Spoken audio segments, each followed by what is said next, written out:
The 15-Point Plan is part of the Win, Make, Give podcast network.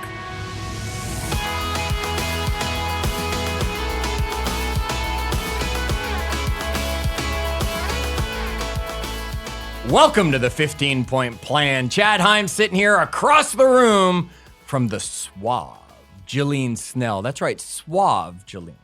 Because you described yourself as soft-spoken before we even began the episode. I did. So I had to go find just the right adjective for you today. Suave it is. I don't know what number of episode this is for 15-Point Plan, but I have a lot of words to live up to that Chad has introduced me as. Yes. Wait a minute, though. We've got a guest on today's episode. We do. So what word would you use to introduce him? Maybe you should start thinking about that. Oh, wow. There are too many words I could use for this guy, and without even doing any research, without even taking any time, I'm going to describe him as the well-traveled Ryan Greigg, joining us here today on the 15-Point Plan podcast. Ryan, welcome back into the studio. Welcome. Thank you, Chad. Thank you, Jillene. It's great to be back in the studio and well-traveled. I will take that. I will take that any day. So Yeah, you've had some experiences and some journeys that I would consider well-traveled, and literally you have been well-traveled, having just come back from California and some other interesting trips. Now, I'm not going to get into Ryan's whole story and Ryan's interesting trips because we covered that on the Win, Make, Give podcast. That's right. That's what he's doing back in the studio, 15-Point Plan listeners saying, wait, I've never heard this guy. How's he back in the studio? That means you haven't checked out Win, Make, Give Season 2, Episode 75, and you were so good, Ryan, you came back on Episode 94 to share with us about your story, your journey, and then some of the takeaways after a trip you went on. It was a really, really, really interesting conversation. And folks, not just Win, Make, Give, not just the 15-Point Plan. Are you checking out all of the podcasts that we have in the Win, Make, Give podcast network? Have you checked out Built How to figure out how to grow your real estate business? Or if you need something to just put a smile on your face and a spring into your step, have you taken a moment to listen to our friend Clint Swindoll as he talks about Tell Me Something Good? Because dang, he shares some great lessons over there for you as well. Now, back here in the studio, Jillene, it was pretty obvious to us we wanted to bring Ryan onto this episode. What was it that made you say, Chad, I think Ryan's the perfect guy to have on this conversation? Yeah. Well, I've known Ryan for quite a few years, and I've seen him be on a journey of evolution, unlike a lot of people I know. I think everyone has good intentions, but Ryan has really acted on his intentions and created a transformation for himself over the years where every year is a new, improved version of Ryan, like his best self. And it's really inspiring and amazing to see.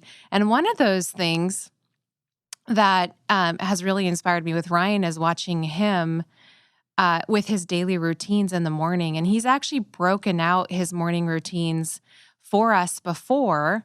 I don't know if he talked about that on the episode, but maybe he can give us sort of a simple breakdown of what that is.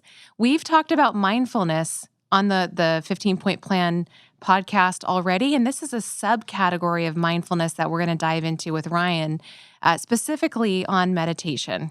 And we know that includes mindfulness, Ryan, but we'd love to hear a little bit about your journey of mindfulness, including your meditation routines and practices. But maybe we go back, all the way back, Ryan, and just ask you a little bit about why meditation for you? What made you think, hey, I want to incorporate this into my life as a new piece because I believe in it? Gosh, where to start? Yeah, we've known each other for what, 7, 8 years maybe now, Jillene? And I did not meditate, or at least know I was when I first met you. And so it's gone from none at all to 30 minutes a day, maybe at least once a day, if not twice a day, morning and night. And I guess if you ask why, I shared this quote, Chad, on the last podcast from a guy named Blaise Pascal. And the quote is, all of humanity's problems stem from man's inability to sit quietly alone in a room.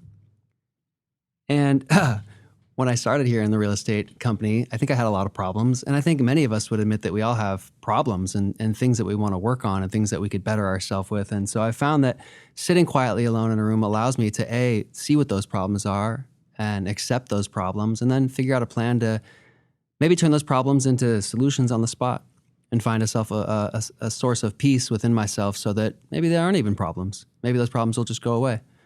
But I started with just 3 minutes a day. And that was actually recommended from Tony Robbins. I went to a Tony Robbins Unleash the Power Within seminar. Yeah, I remember that. Maybe 5 or 6 years ago. And he shared his 10-minute morning, and part of that was a 3-minute meditation where he would just count to 180 because that's 3 minutes, 180 seconds. And I realized that like some of the most successful people in the world had a meditation practice. And I wasn't very successful at the time. And so I thought, well, if these really successful people are doing that, then maybe it would work for me. And so I just started with the 3 minutes. And I would just sit there and I would just count to 180 in my head because I didn't want to have to set a timer or look at anything. And I don't know about you guys, but when you sit there for like 1 or 2 minutes to start, it might feel like 20 or 30 minutes. It feels like freaking forever. So when you just sit and count to the 180, it allows you, by just counting and watching your breath, to focus on just your breath. And I think that's so powerful. And that's how I still start my meditations. It's just by counting to 180 and kind of see where it takes me from there. You mentioned a key word there, breath. Yeah, breath. Yeah, we're going to have a whole episode just on breathing because we're here talking about mindfulness. As you know, on the 15-Point Plan podcast, we're going deeper and deeper into each of the topics. And right now we're talking about mindfulness. We know that breathing is definitely a part of that, Jillene. We know that meditation can be a part of that for some people. We talked about some ways to be more mindful in our last episode. Yet, I think the universe is clearly talking to me today as Ryan says what he says over there. And as I mentioned on our Tell Me Something Good podcast that Clint hosts in the network, today I was listening to episode 104, which is the incredible power of solitude, right? It's that time alone that we really need that comes to it. Ryan, how uncomfortable were you the first time you met you? Oh man, Chad, what a question. I mean, you're just scratching the surface when we first sit down and we sit with ourselves alone. You're just scratching the surface of what happened today or maybe yesterday or the week before or that month of what's going on with yourself. But the longer you sit and the longer you really process that, you might realize that this actually goes back to the day you were born. And by sitting there alone, you might realize that there were some things that happened in your life from the day you were born until today that have really affected us and become who we are. It makes that story, like we talked about. Remember the acronym that we came up with for story was suffer trauma or release yourself. And we have so many traumas that can happen to us throughout our life. If we never deal with them, they never go away. And it turns out they might just fester in your body and into diseases and stuff like that. And so by sitting there alone, maybe these things will come up and maybe you'll have to deal with them. Interesting. And that's super scary. And I think that the biggest challenge for a lot of us is sitting there and then those things come up and we just want to run away from it. Rightfully so, because it is scary. We don't want to have to deal with those things that we might not even know where they're coming from. But the problem is so many of us will have those issues that come up and then we never deal with them. And then maybe we do some other things to mask them, you know? And maybe that's as simple as like an addiction to working out. You know, you get sad about something or hurt about something and you say, oh, forget that. I'm just going to go work out. Let me just go lift. Or let me just go run 10 miles and I'll forget about that. But then it might be other things too, like using drugs or alcohol. And that's really when it gets bad. And you're just masking those things rather than dealing with them when they come up. So by sitting alone, you're allowing yourself the ability to sit there and let those things come to you and deal with them. That's so powerful, Ryan. Thank you for just sharing your experience and some of how it's benefited you. It is scary to think about being alone with your thoughts, right? And do you find that when you leave that space maybe more at peace? And then what are some tips for like just truly being happy with yourself? You know, I hear that a lot from people in conversation is they just want to be happy. And I know meditation is a really big piece of that. And you are, in essence, a peaceful person. I think everyone can hear that in your tonality and your pace on the podcast. Tell us a little bit more about how we can achieve that in this space. I think we're all happy people. It's just that when we sit down and we think too much, we become unhappy because we start comparing ourselves to others or we start thinking about the things that we don't have, or we start thinking about all these things in the world that are wrong. And if we can just flip that, and like the first thing that I do after my meditation is part of my journaling, and I write down 10 things that I'm thankful for. And so instantly you come out of that meditation. If you had any issues or problems or thoughts that were unwanted, you just write down the things that you're grateful for, and it can flip that really quickly. But I've learned that, it's not a if, but a when with things that are going to happen in life, whether someone's going to die, or, you might get divorced, or and this is a real estate business, so you might lose a deal. And it's not a matter of if, but when. And so when we do a meditation practice, hopefully we can do a walking meditation, so that it's not just when we're sitting in the living room or in our sacred space to do that meditation. We can take what we've done that morning or that evening and carry that out throughout our entire day. So when we get that bad news, we can breathe our way through it. And we can keep our inner happiness there by knowing that this will pass, this too shall pass. And our breath is so powerful because it's, what do they say? Like, you're allowed to react in the first 60 seconds to something and get angry, but it's up to you if you hold on to that anger, or up to you if you hold on to that resentment, or up to you if you hold on to that negative energy for anything longer than that. And I think meditation is so powerful to allow you to have something come to you and say, dang, that was really hard, or that was really bad news, but you know what? This too shall pass, and I can breathe my way through it, and let me find the good in this. You've been doing this a while now, you would say? Maybe 5 or 6 years consistently. Sure, that's a while. Yeah. Okay. So you've definitely been doing it longer than I have, Ryan. 'Cause meditation to me, as I even mentioned on our last episode, meditation to me is while I'm running.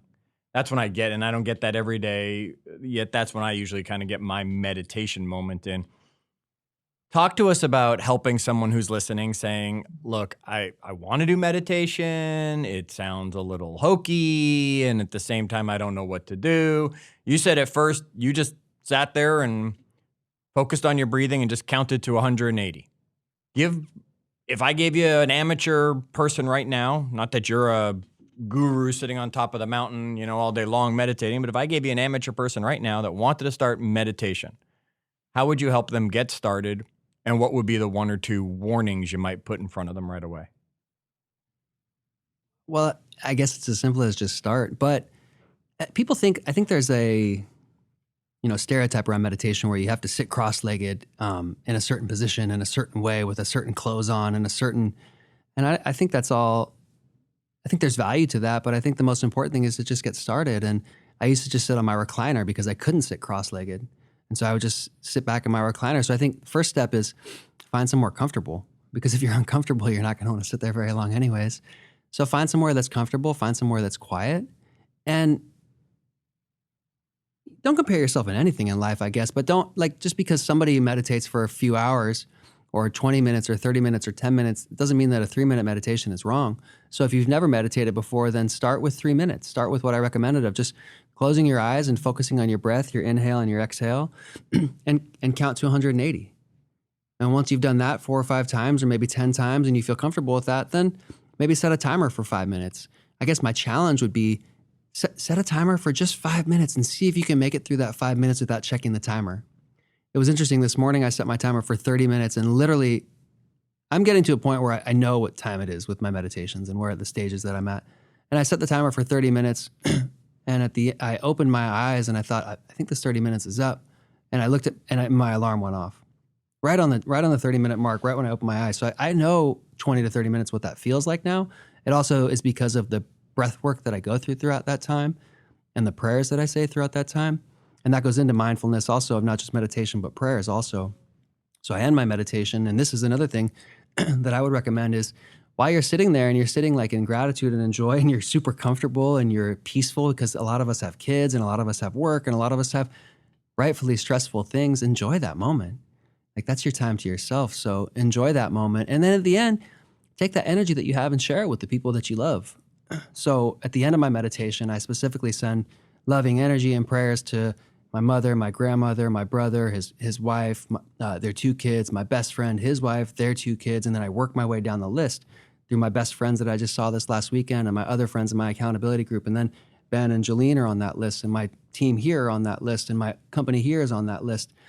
And then I end with my son, because he's the last person that I want my energy to go to, and make sure that all my energy is kind of starts with me, but then it goes out to everybody.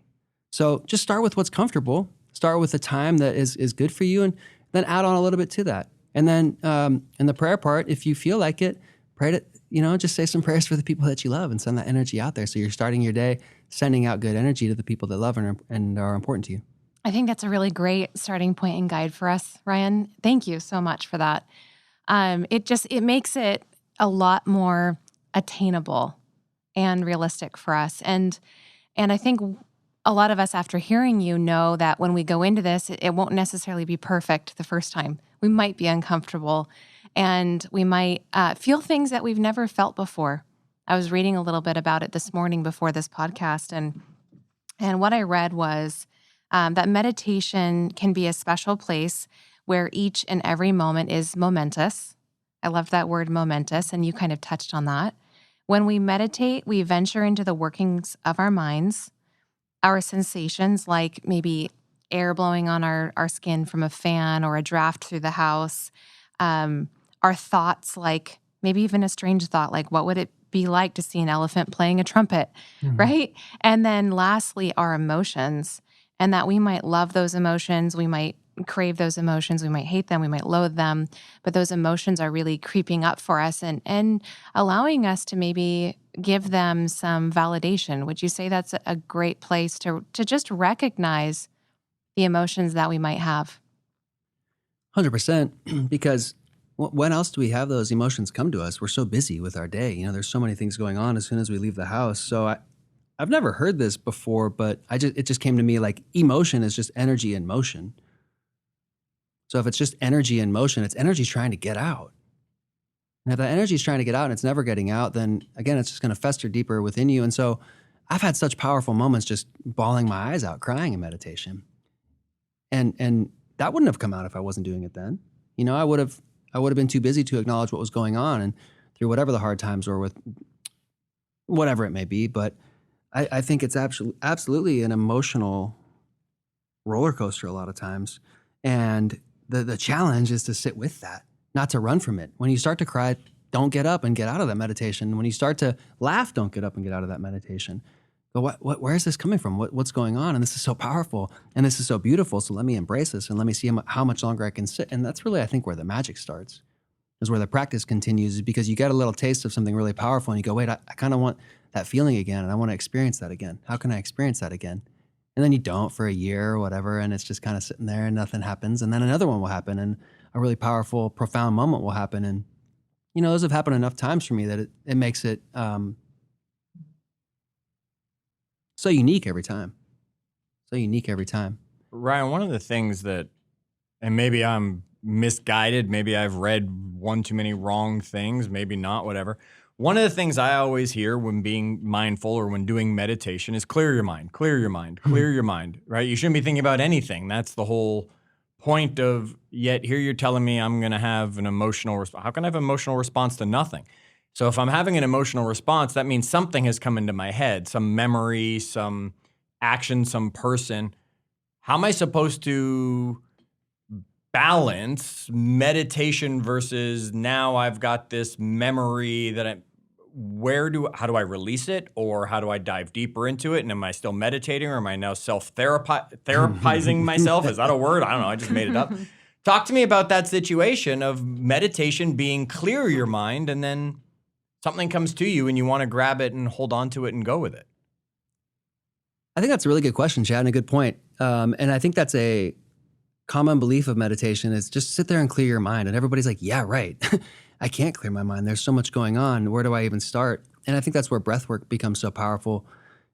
I think if you sit there and focus on your breath, on the inhale and on the exhale, and on using your abdomen for breathing, and on it, maybe even putting your hand on your abdomen for breathing so that you can actually feel that. And then there's another technique called box breathing. And that's where you would inhale for 5 seconds, hold for 5 seconds, exhale for 5 seconds, and hold for 5 seconds. Now, you can do that with any time frame. So it could be 3 seconds in, and you can work up to 10 or 20 seconds. I challenge the listeners to give that a shot and work on that breath work. Do that for like a minute or two. And I would be willing to bet that at the end of that, you didn't think about anything other than your breath. So the cool thing about focusing on your breath is that that will alone take your mind off of other things. It will make you really focus on your body and be present with your body. And what happens when something comes to my mind, though? Should I hold on to it and go with it, or should I be doing my best to release everything that's coming through and get back to my breathing and my blank mind? I think that's your practice, Chad. You know, I can't tell anybody what their practice is. And so if something comes to you, I think you acknowledge it and you decide if you're going to keep thinking about it or not. And if you decide that it doesn't serve you at all, then you let it go. If you decide that it's something that's just a little worry about something that might happen in your day, well, why are we even worrying about that to begin with? So I think that we should try to clear our mind in the fact that we're working on our breath and focusing on our breath. And then when those things come to us, ask, why are these coming to us? And what is it about this that's coming to me? And if I was not able to allow it to go away, what is there? And is there something there? And maybe I should write that down in my journal and revisit that another time. But, you know, I think it's a lot easier said than done to just say, just clear your mind, especially in the first couple times that you're going to do it. But that's also why I like to do it right when I wake up or before I go to bed. It's really neat when you do it right before you go to bed, and then you get into a dream state, and then you do it again right when you wake up. But I think it's important to acknowledge what comes to you during those times. And if it doesn't serve you, then to let it go. Sounds like, Ryan, you're telling us, you're suggesting that we suspend judgment on the thoughts that are coming into our mind. And we can bring our way back to the present maybe by focusing on our breath and focusing on our body and just being in that present moment and making it a momentous moment by being present. Yeah. And you know, like if one thing that might be really good for some people is guided meditations. I think I've shared some with you, Jillene, and there's a million guided meditations out there if you just hop on YouTube or wherever. But my mother shared with me some. So Chad, we talked about this on the last one. I call my mom first thing in the morning because she was up here almost 2 years ago, and we started to meditate together. But then when she left, I went back to California. Then we would call each other every morning and still meditate. And so we've been doing that for almost 2 years now, where I'll call her, and then we'll jump into a meditation and then call each other back. But she shared with me, Jillene actually she was the first one that shared Thich Nhat Hanh with me, just by fluke. And so Thich Nhat Hanh is a Vietnamese Zen Buddhist that passed away this year at 96 years old. And I highly recommend his meditation on, I think it's just called Calm or Calming. But he says some such simple stuff in there. And I listened to that actually on the night of our Ragnar race, Chad. And so every time I listen to that, I'm kind of taken to that place. But he says a lot of things, but one of the things that he says is, and I smile and I breathe, and even through my suffering, I smile and I breathe. Wow.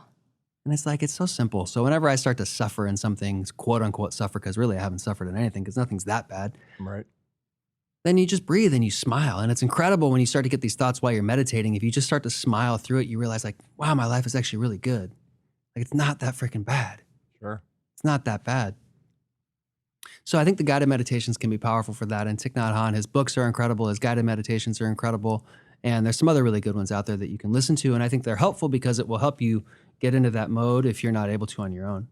Sure. And if you've got Peloton or Tonal or any of those at home, they all come with meditations in there that you can choose length and even choose the theme. I want to get relaxed, or I want to have more energy, or I need this. So they're all out there. I want to go to the other end of the spectrum. Yeah. So you said at first you started counting to 180. So you did 3 minutes. And heck, audience, if you want to get into this, even if you're just doing 2 minutes to get started or whatever, you've gone to the other extreme, Ryan, and you've gone pretty long in a meditation section. Take us briefly to how long, what came from that, what that's continued with. You say 30 minutes you're doing on average now is kind of normal, yet I know you went a lot longer than that.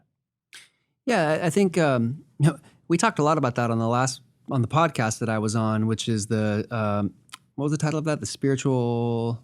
Oh, let me you get gave the number title. earlier. You gave the number earlier in there. Yes. And we talked about my trip to Peru and the spiritual retreat, I believe is what we called that. The Return from the Spiritual Retreat, episode 94, season 2 of Win, Make, Give. So that was like on the very far end of things where we were sitting in meditation for 4 or 5 hours at a time. And that I've never done anything that long, and that's very. You've never done anything that long? Well, I've done, we've ran that long. Sure, okay. We've ran that long and stuff like that. And I guess that could be a meditation. I think it's really powerful that you use that running time as your meditation time, Chad, but that's certainly not regular. I think regular for me is 30 minutes. And I would probably do longer in the morning if I didn't have to be anywhere. So one of the things that I love about Saturday mornings is I don't have to be anywhere. I can work out as long as I want, and then I can meditate as long as I want. So that'll usually be more like 30 or 40 minutes. And after 30 or 40 minutes, I can feel myself getting uncomfortable and starting to wiggle around a little bit, so I usually pop out of it. But I think that as you work your way up to the 20 and 30 minutes, first of all, it just gives you more time to sit with those things that come up. It gives you more time to sit with your body and your breath and your energy centers, your chakras, which we could talk about if you guys want. But I think that's really powerful to go through your body and check in with your body. We start sitting there and we start getting uncomfortable, and then we go, well, are we uncomfortable, or is just my brain going, or am I uncomfortable? And is this muscle trying to trick me out of getting out of these things that I actually need to deal with? So 30 minutes is pretty average for me now, and then followed by journaling right after that. And again, it just starts with that counting to 180, because that's just the habit that I built, and that's the breath work that I do. And then it's just all focused on my breath. And you mentioned, Jillene, about like sensations around you in the house. One of the things I love about this time of year is I start to meditate. I crack my window open and it's still dark out and there's no birds singing, but like halfway through right now, the birds start to sing. And I would never notice that if I was just getting ready or if I was just going about my daily business. But I hear that first bird start chirping in my backyard, and then the second, and then I hear the different types of birds. And it's like they're singing to me while I'm, and it's like it's so incredibly peaceful. And I switched my morning routine. So I work out now before. I used to wake up and jump right into a meditation, but now I work out before.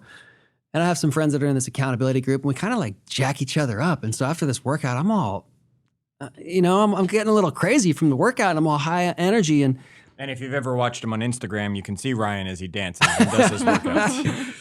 I share all that stuff on Instagram because it's super uncomfortable, and it holds me accountable to my partners that we all said we would do this. And when somebody's not there at 4 a.m, 6 days a week, then we're going to message each other. And if you're not posting a video, then we're going to message you, and we're just going to make sure that we're holding each other accountable. But anyways, I meditate now after working out, which took a while to get used to, but I found it's super important, because if I don't, I'm coming into the office like a raging, just got done working out and drinking pre-workout, too much coffee. So it brings me back down to the level that I want to be at in order to be the best version of myself. I've got that energy out from working out, then I've got my meditation to balance me back out, and I've got my journal and all my thoughts written down, and I'm ready to go. Do you meditate 7 days a week? I don't remember the last day that I didn't meditate. And that's not even like, so yes, I do. Absolutely every morning, and most nights also. What keeps you doing it? Like why? 7 days a week, right? There's clearly a huge benefit, and you've talked about those benefits. But if someone is maybe falling off or saying like, hey, I want to have a break on the weekends, you clearly see so much benefit in it that you're not taking those days off. I think it's like anything, it's consistency, and consistency will build up. And if somebody starts and they do it one time, that's a huge win. And if they don't do it the next day, no problem, just pick it back up. Like Jerry Seinfeld says, don't break the chain. Like when you're riding, like you keep riding every day. When you're running, you keep running every day. You keep doing things every day, because once you stop once, then you've made it a reason to just maybe stop for good. But don't break the chain. I love that. Yeah, don't break the chain is what Seinfeld said. And I thought that was just a simple way to look at it. But it's consistency. And also I've had enough experiences that I'm like, oh my gosh, like what just happened and what just came to me? And it's weird even to talk about it. And I think, Jillene, we've talked about it, Chad, I don't know if we have, but I've gotten to a point where I feel like I can time travel now. I feel like I can go into past lives. I feel like I can meet myself in a past life or meet my partners in past lives and see like, oh, wow, like I never realized like this is why I do that. And look, this has actually happened before. And that, again, it's weird to talk about because that's not really normal, like in our society, to talk about going into a past life and time traveling and meditation and seeing experiences that you're just like, wow, this feels so real and incredible. And then you snap out of it and go, wait a minute, like that doesn't happen very often. So that's just the extreme side of it. But it's just so peaceful, I guess. Like I love it. I love my little area where I sit in my blankets, and I look forward to it every morning. It's not even like a chore or like a have to. It's like I get to. I woke up this morning, and I'm lucky that I woke up. A lot of people didn't. And so now I get to sit and just, it's the only time of the day. As soon as I go out that door, like you guys know, as soon as you got the door, the rest of the world is out there. And whether that's our kids or our partners or our work or whatever it may be, there's a million things that are going to come right at us. And so for me, it's the only time in that time of the day where I get to be by myself and work on myself and see what's going on inside this head. Well, I know what our conversation is going to be about. Ryan and I have about 20 hours of driving ahead of us, and in the next few weeks, we're going to be able to cover this stuff. Ryan, I just got one last thing. You mentioned it, and I just wanted to have you come back to it and address it. You mentioned chakras. Yeah. Right. And there are a lot of people who are listening who are like, I've heard the term. I got no idea what it means. They could not name the 7 chakras. They didn't even know there were 7 chakras until I just said there were 7. You brought it up and give us whatever it was that was in your heart or your head that you wanted to share in regards to that for our audience to understand a little bit more about their chakras and where you were going with it. Well, I mean, your chakras are your energy centers, right? And so your energy centers are how the energy flows throughout your body, the prana, right? The energy tube that flows from your sacrum, your root chakra, the red root chakra, all the way up through the top, through the purple crown chakra, and ultimately the white light that will come in through that crown chakra. And it's something that I've learned and been taught a lot about. I never really looked to learn about it, but it just keeps coming up. Like it's always around in meditation. And so there's a blessing of the energy centers, blessing of the chakras meditation that I learned. And Dr. Joe Dispenza, he wrote Becoming Superhuman. I highly recommend his book and his books because of the work that he talks about with your brain and how your brain functions. But when you bless your energy centers or you talk about your chakras, you start at the base of your root chakra, which is, it's interesting that the colors of the chakras are in alignment with the rainbow. So if you're ever curious about what those look like, you can just look at the rainbow. Starts with the red for your root chakra, which is at the base, which is grounding you to the earth. And then it moves up from there and it moves up into the orange, into your belly. And so when we start at the root chakra, we bless that energy center, and then we make sure that our root, that we're grounded to the earth, and then we get into our stomach. And we all know, like Jillene, you know, and Chad, we got to trust our gut. Like that's like literally like our gut. And so the orange is your stomach and your gut. And when you hit that, you might feel like, wait, what's going on? Or like there's something in my gut I got to get out, or this isn't right, you know? And then you work your way up into the yellow, and that's the solar plexus, and that might be your lungs. And then I'm like, oh my gosh, I'm so thankful that I can breathe. Imagine how many people couldn't breathe with COVID and with what was going on and everything. Like, wow, I'm so thankful that I can just breathe. And let me like bless this area of my lungs. And then you work up into the green, and that's your heart. And that's why, you know, when you talk about sending love out to your friends or family or whoever, you'll see a green light come out, you know, green and a pink light. And that's why I wear my emerald ring, which is bright green. I have a green cup right here, actually. I have a green bracelet on, actually, too. And so that's like the color of your heart chakra and of love, right? What does it say that I'm wearing black today? That's not good, right? You got the red. Side note, I never wear black while I meditate. I feel like it will block your energy going in and out. Interesting. There, a pro tip I was just right gonna there. say, that's Right? a Pro pro tip tip. thrown in there if you're still listening and catching all this. And Keep going. You were at the heart chakra, so yeah, what's next? real quick on Saturdays, I like to wear all white during my meditation. That came from the ceremony in Peru. But so we get to the green, to our heart chakra, Yep. and then we move to the blue, which is our throat. And Jillene, you know, we got to speak our truth. So the throat, like you'll feel it in your throat, you know, and you feel it working up. And now you've worked all the way from your root chakra, all the way up your body, all the way up through all the energy centers of your body, through the throat, and then you work up into your third eye, and that's the purple, and that's the crown chakra. And then your eyes might roll back into your head, and you might just go to this next level of what kind of journey am I going on right now? And that's when you'll feel that white light coming in through your crown chakra. And if you've done this a few times, and if you've done it and just really focused on it, you're going to feel your body racing with energy. You might even start like shaking a little bit or like moving a little bit. And that's okay, because that just means that your body's like fully charged. And you've just charged up your body with so much energy, and you've passed that energy on to your people. And so that energy is coming back to you. So when you bless your energy centers or your chakras, you're just charging up your body. You're getting energized and ready to go. All right, Ryan, we appreciate you taking the time walking everybody through your experiences, helping them be able to get a hold of theirs. Folks, we want you to know we are using the parent Facebook group, which is facebook.com/group/winmakegive, where Ryan is. He'll be happy to answer any questions. If you have anything in there, come on in and join us in our Facebook group. You can also join the 15-Point Plan for Life group if you want some accountability helping you as you achieve your 15-point challenge. As normal, and it might be a little different this time, Because normally I tell them we hope that this episode ups their energy. This episode, hopefully, we hope it brings a calmness to you and your energy. And no matter what, as always, takes you to the next level.